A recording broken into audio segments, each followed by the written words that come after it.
Shalom, holy initiates and holy adepts. Welcome to my holy channel. I am the Chief Magician of Mystery Babylon.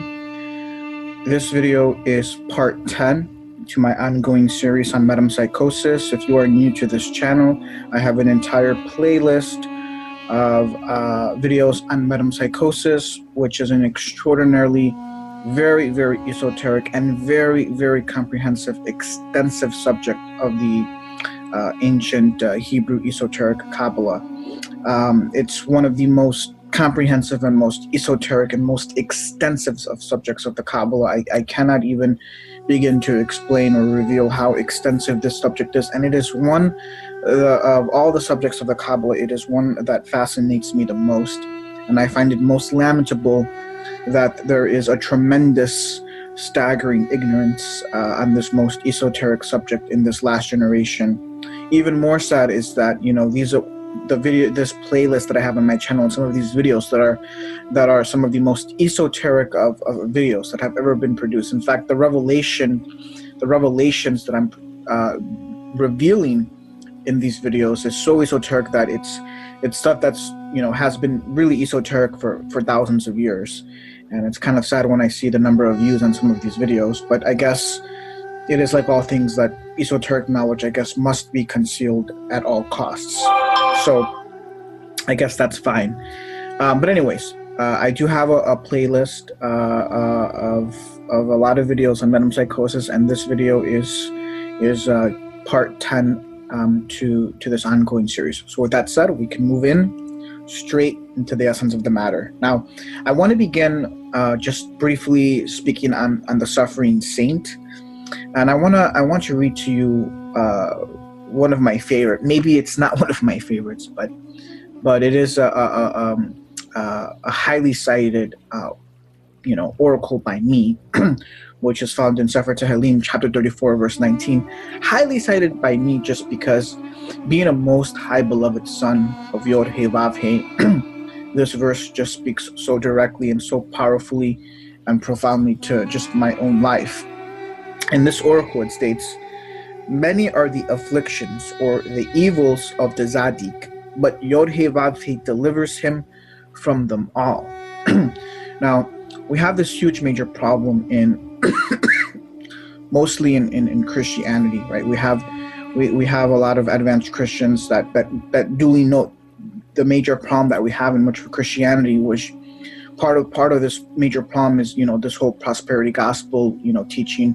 You know, we have all of these very ignorant, baby-minded Christians, spiritually babies, right, who are literally like babies that are wearing diapers that need to be coddled all the time. You know, anything goes wrong in their lives, they get upset, they throw a temper tantrum, they think God doesn't love them, they don't understand what's going on, and it's like they're very weak. They're very spiritually and mentally and physically very weak. They don't know how to deal with afflictions or suffering. They don't understand afflictions and sufferings, and we have this great misconception, even by a lot of very I would go as far as to call them bastard Christians, that think that, you know, the moment they become saved and come to God, that all of a sudden, you know, things are gonna become rosy. They're gonna become very rich and very blessed. But this is furthest from the truth. Anyone who has a solid mastery of the ancient holy word knows better. You know, there are principally two paths, and if you know the holy word very well, you know that at the highest, most exalted, most sublime levels of holy initiation, one has to deal with a lot of afflictions and even sometimes curses. If you look at the individuals, if you look at the saints, they're the most highest and most fully initiated into the holy mysteries. These are the most exalted sons of God, the most exalted of saints. Many of them are martyrs, and many of them are heavily afflicted and suffer very greatly. Many of them are forced into divine vicarious atonement for others. They sacrifice themselves for others. Many of them live very highly ascetic lives, which is a form of very great suffering. Now, why is this? Well, when you reach the highest levels of initiation, you are taught that there are two principal paths. You are explicitly and directly taught that the body is a klippa. And we know the klipoth are evil. They represent evil, the evil domain. The body is a klippa to the sphera, your sphera, thy sphera, which is thy neshama, thy ruach, thy spirit. And so the klippa, your body, your flesh, is evil. This is why Shaul, the Grand Master Kabbalist in the New Testament, when speaking on the klippa, on the body, says that nothing but evil comes out of the body. Now, when you get even more, when you reach the highest levels of holy initiation, you are taught the holy mysteries behind this klippa, behind the body. Who created the body? Who are the gods behind the creation of the body? You learn all of these things at the highest levels. I don't have time to get into it here, but essentially you are taught that the body is evil. And so there are two paths.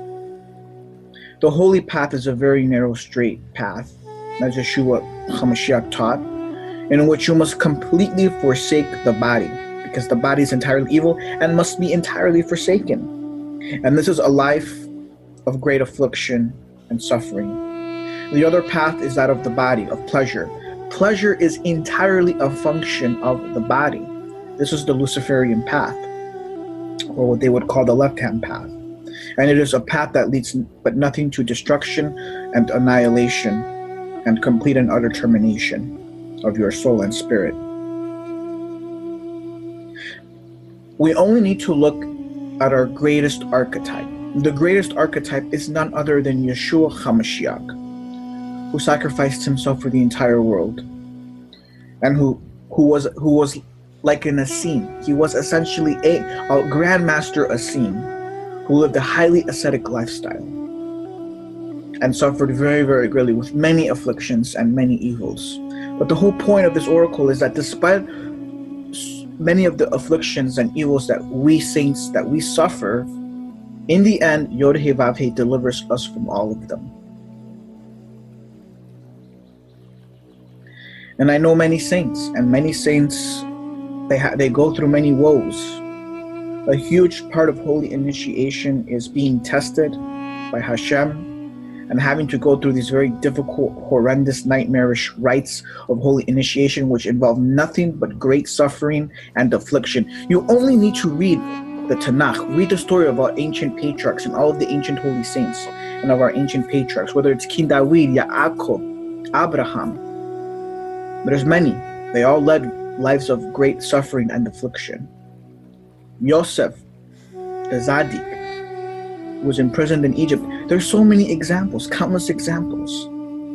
If you want to reach the highest levels of holy initiation, if you want to be a true son of God, it's going to involve a lot of suffering and a lot of pain. And unfortunately, most human beings, they can't handle this. Now, the reason I'm introducing this video with this oracle is because in this video, as I'm going to briefly speak on metempsychosis, I'm going to introduce the subject by reading from a select passage in the Talmud Babli. And in the section that I'll be reading from in the Talmud, it's a section that expounds heavily upon a number of tzaddikim, a number of suffering tzaddikim. So it's a section that contains the accounts of many saints who are suffering in an effort to reveal a lot of divine knowledge and wisdom behind the sufferings of many of these different types of saints. And in some of these stories, profound holy mysteries are revealed, as we will see here shortly. So we're going to begin in Talmud Babli in Tractate Ta'anith in folio 25a. Okay, now as you can see here, the passage here begins with the elucidation that the Gemara here is relating stories of desperately poor but righteous individuals, okay, as I just said about a minute ago. Now, I have the Aramaic at the top and the English translation at the bottom. Now, in the English translation that you see at the bottom, you will see certain words that are bold, okay? The words that you see in bold are the literal Aramaic translation of the underlying Aramaic text. The text that is not in bold is interpolated translation. Okay, so duly keep that in mind. So we'll begin. The text begins by stating, Rab Elazar ben Pedat was hard-pressed for money. Once an act of bloodletting was performed on him, but he did not have anything to taste afterward. He took a clove of garlic and put it in his mouth. His heart became weak, and he fell asleep. The sages came to inquire about his welfare. They saw him weeping and laughing. An ray of light was shining or being emitted from his forehead. So in the context here, we have a Rab who he's a true Zadik, and he's suffering. He's a very, very poor Zadik. So we need to understand that a lot of true saints, especially the Kabbas, especially among the Mekabalim, a lot of them are poor because they live very highly ascetic lifestyles, and because they devote so much of their time to Elohei Yisrael, they devote so much of their time to Elohei Yisrael that they end up becoming poor. Okay? And they live very highly ascetic lifestyles. And sometimes this is taken to the extreme. And the more you take it to the extreme, the more exalted you will be. Okay? So we got to put things in the context here and understanding this. Even now in this generation, we have many Zadikim that are poor. These are people that forsook college degrees, forsook a lot of materialism in order to devote themselves to studying the Word of God, to penetrating the holy mysteries, and devoting their whole life to Hashem. Okay, and this is just one clear example of this. Now, in here, we read that this Rab, he's so poor that he can't afford any food. And he's just walking around, very hungry. He probably feels like he's about to die. Okay? He has nothing. He has no money for food. He's poor. And he's walking around, probably feels he's taking his last breaths before he dies. All he has is a clove of garlic. He finally just puts it in his mouth. And finally, his heart just became so weak from the immense hunger that he's experiencing as a result of his poverty. Okay, this is how strong the true men of God is. The true sons of God are extremely strong. In this last generation, as I've said in a previous video, Lucifer has succeeded. He had an agenda to reduce men, to destroy manhood, to effeminize men, and to make them unholy. So what do we have? We have a bunch of men that are nothing but effeminate fornicators. Many of them are cuckolds. Okay? I would go as far as to say very explicitly that many of them, in the American culture, we would just say these men are sissies and pussies. That's what a lot of what we have.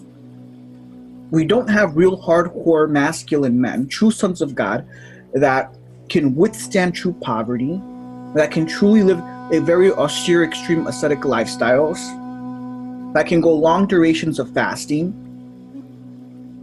that have immense discipline over their body, over their flesh, over the evil inclination. Okay, it is as our ancient sages teach. They ask the question, they say, who truly is a mighty man? Amen, amen. One who has total, complete control over his evil inclination. This is a true mighty man. How many men submit to the evil inclination? How many men do not have the strength and the courage to overcome their evil inclination? Practically every single man you will meet, is too weak to overcome the evil inclination. Most of all men fall under the evil inclination. It's very, very lamentable. Okay, so we're reading stories here in the Talmud of very, very ancient, powerful, holy men.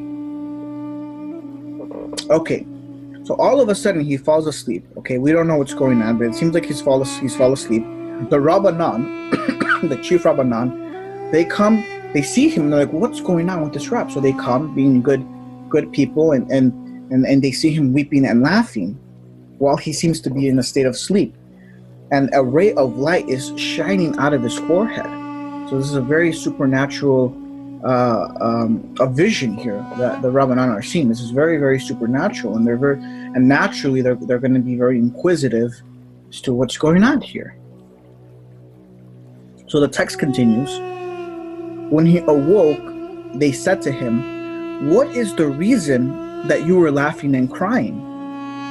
He said to them, "The reason is that in my dream, HaKadosh Baruch Hu was sitting with me, and I said to him, until when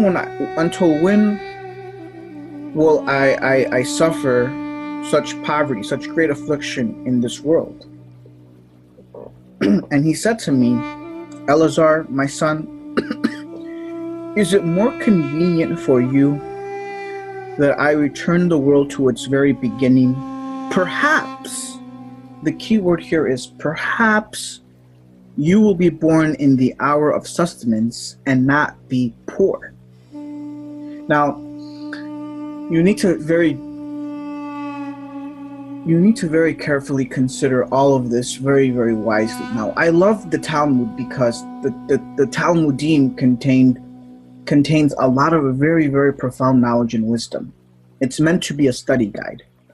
And amidst all this divine knowledge and wisdom that we find in the Talmudim, there are holy mysteries that are concealed. There are many, many holy mysteries that are concealed in the Talmudim. And see, we've had many Jews. We have many of the lay and uninitiated Jews. They read the Bible, they read the Talmudim, but they read them at face value. As I said in the previous, if you've seen my previous video, they only look at the body, at the garment. They don't see what's inside. Even the Talmud has many levels to it, just like the Holy Word. There are many levels to the Talmud. And if you penetrate the Aramaic text to the most deepest levels, you will be able to extract and see very profound holy mysteries. And much of our ancient esoteric texts are concerned with revealing the holy mysteries that are contained within the Torah, within the Holy Word, and even within the Talmudim. So we have to be very diligent and very careful when we read these very holy texts, and we have to read them very slowly, masticating what we are reading. Okay, and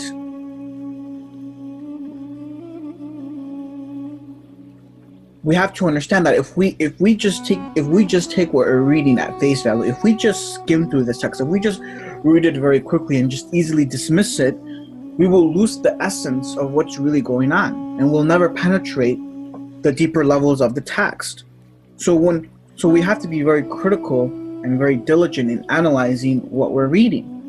Something that I don't think is fully taught in school and in the universities these days, very lamentably. So when we read this very divine text, okay, which is a very special, this is a divine text. We're dealing with divine texts here. You need to understand this, okay? These are not non-divine texts. These are divine texts. When we read this, what we see here is that HaKadosh Baruch Hu, what is HaKadosh Baruch Hu's response? Here we have a supernatural divine story here. Rab Elazar has a divine vision of HaKadosh Baruch Hu. All of a sudden, he meets HaKadosh Baruch Hu. It's very, very powerful. And he asks HaKadosh Baruch Hu, he says, how much longer? How much longer am I going to continue to suffer in this world and be afflicted? And we have to very diligently, and we have to really duly consider what HaKadosh Baruch Hu's response here is. It's a very, very special, very, very strange response. He says, "My son, is it more convenient for you that I return the world to its very beginning? Perhaps we will be born in an hour of sustenance and not be poor." The response that HaKadosh Baruch Hu gives is jam-packed and loaded with holy mysteries. This is a very special, intimate conversation taking place with between Hakadosh Baruch Hu and Rab Elazar. Right? We have to put things into perspective here. If you were to overhear a conversation between two men who are both mathematicians, who are PhD mathematicians, if a third grader was to overhear an extremely advanced mathematical conversation between two men who have PhDs in mathematics, that third grader probably is not going to be able to understand much of what they're talking about. We have to understand that Rab Elazar is a highly initiated Mekabel or Kabbalist. Highly initiated. Hakadosh Baruch Hu knows this. So Hakadosh Baruch Hu meets him at his level. When Hakadosh Baruch Hu responds to him, he's going to meet him at his level. It's going to be at his very advanced spiritual level. So to an outsider, to a profane, uninitiated individual reading this divine text, they're not going to fully understand this conversation between Hakadosh Baruch Hu and Rab Elazar and what Hakadosh Baruch Hu is really saying here.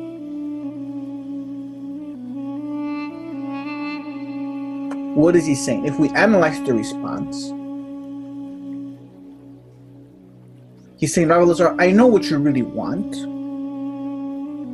You would rather much have been born in a much better lot. If we're going to get deep into the issue. Now the only way, now remember, this is Hakadosh Baruch Hu, the divine architect of it all. He says, as the divine architect, as the chief God that runs everything, the only way that your lot could be much better, the only way that your life can be so much better and that you can meet in a different lot, the only way this can happen is that you're going to have to reincarnate, or you're going to have to come back in another lifetime. And the only way that's going to happen is that I'm going to have to basically return the world to its very beginning, before you ever came in this lot, in order to change your lot. In order to change your current lot, I have to reverse everything. So he's saying, you currently are unhappy with your lot. You're not happy with your current lot. We both understand this, okay? This is the understanding between Hakadosh Baruch Hu and Rab Elazar. Hakadosh Baruch Hu is saying, I understand that you're not happy with your current lot. And the only way that your circumstances could be any different is that I would have to basically start all over again in the creation of the universe. We'd have to start this all over again from the beginning. And where it gets really interesting is that after he says this, he says, and then only then perhaps you'll have a better lot. It's a matter of probability. Hakadosh Baruch Hu provides no guarantees. He's the divine architect, and he's saying, even if I were to start all over again from scratch, even then there would be no guarantee. There would be no guarantee that your lot would be better than your current lot is. This speaks volumes of holy mysteries as to what's going on here. Has everything to do with metempsychosis. Everything to do.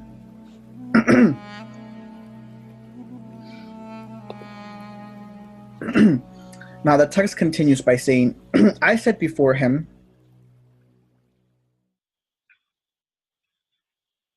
all of this, and perhaps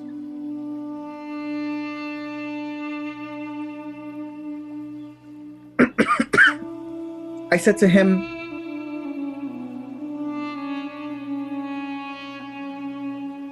is my current life greater or the life that I lived before?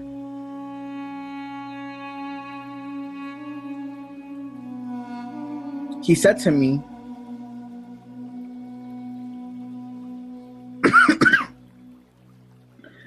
the life that you lived before. I said before him, if so, I do not want to see.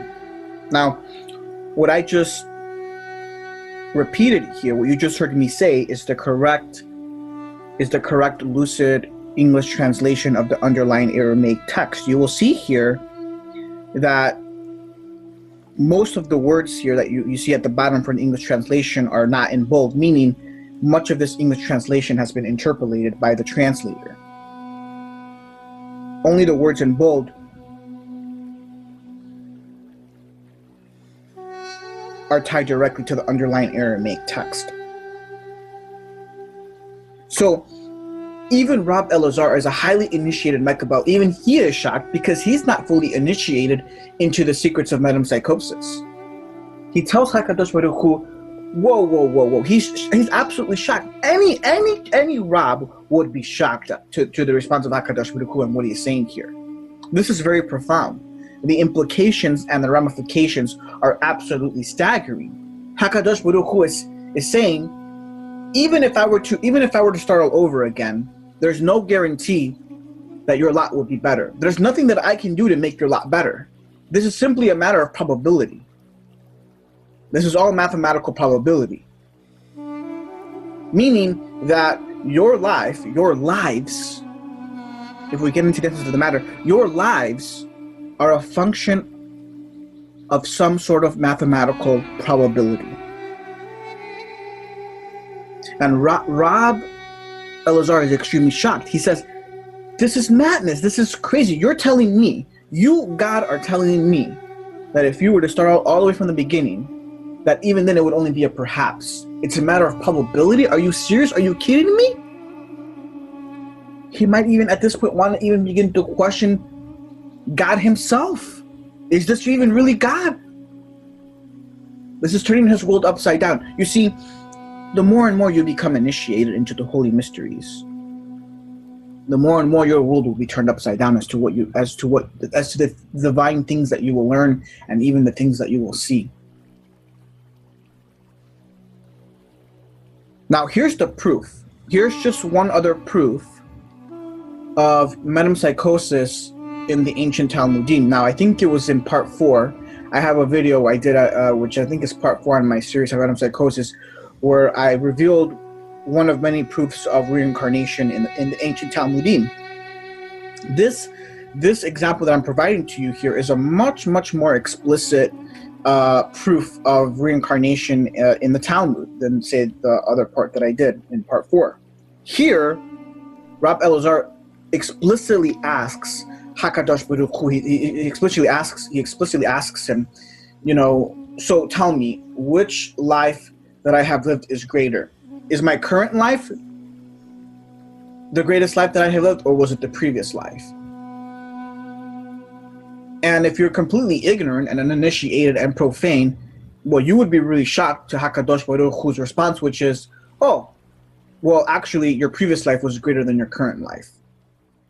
Is really what HaKadosh Baruch Hu says. He says, the life that you lived before, that was your greater life. If we're going to compare your current life with your previous life, it was your previous life that was greater than this current life. Very interesting, right? This again is also a very profound statement. I mean, the implications and the ramifications are very staggering here as well.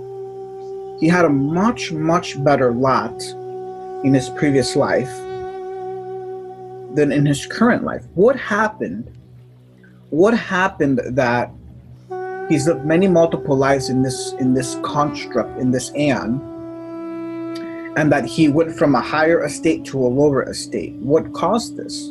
This raises a lot of questions. Finally, he just says, well, if this is the case, if this is just all a function of mathematical probabilities, then I don't want to see. I don't want to go on. I don't want to see anymore. The text concludes by stating, he said to me, as a reward for saying I do not want to see or go on, I will give you in the world to come, or in the universe to come, 13 rivers of pure balsam oil as large as the Euphrates and the Tigris for you to enjoy. I said before him, this and no more? He said to me, but if I give you more, what will I give to your colleagues? I said to him, and Do I request this from a person who does not have enough? You are omnipotent. He playfully snapped his finger on my forehead and said to me, Eleazar, my son, my arrows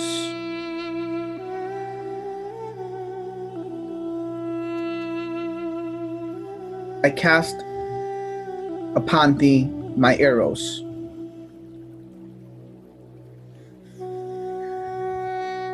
So this is the conclusion to the divine vision of Rab Eleazar,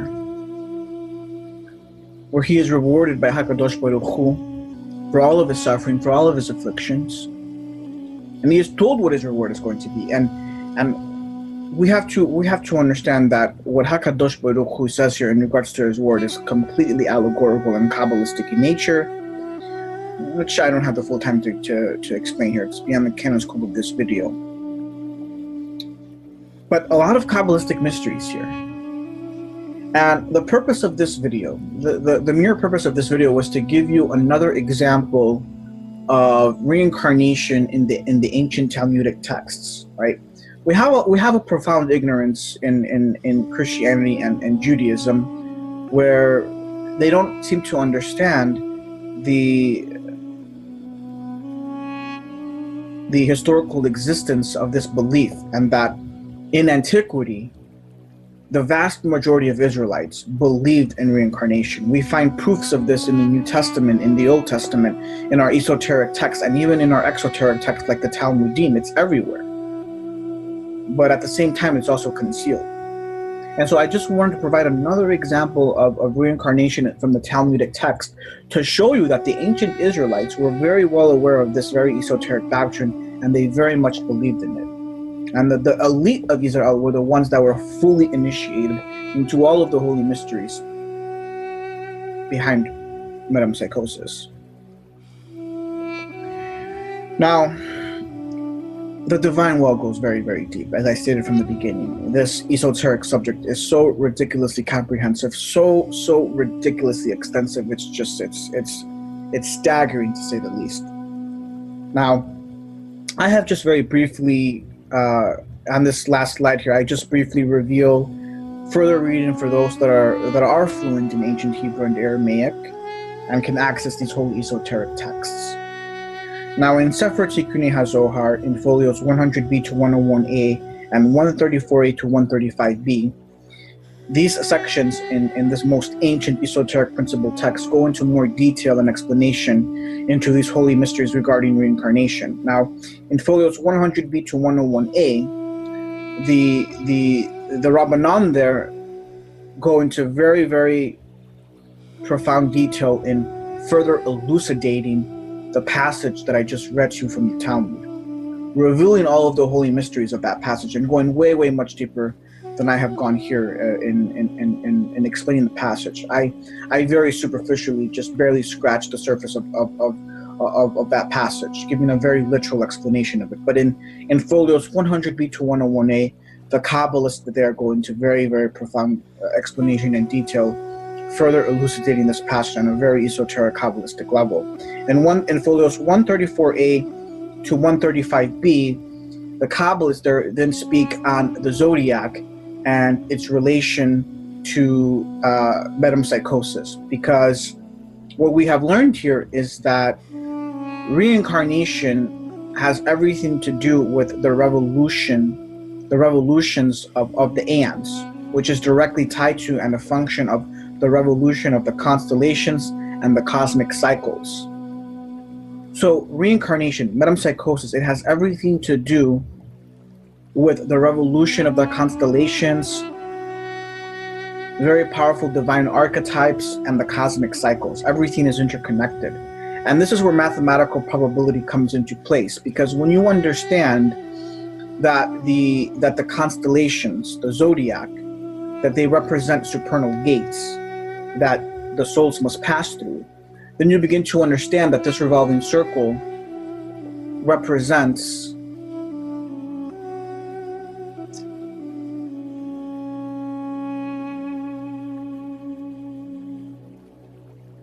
a mathematical construct of probability.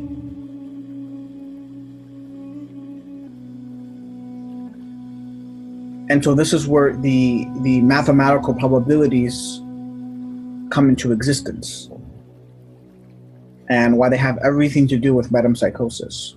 In other words, astrology is directly tied to and has everything to do with metempsychosis. But this is one of the highest of arcana. And unfortunately, to go further deeper into this divine well is far, far beyond the kinescope of this video. As I stated a while ago, the purpose of this video was to briefly introduce the subject and to just briefly reveal just one more proof of metempsychosis in the ancient Talmudim. So with that said, Shalom, Salah.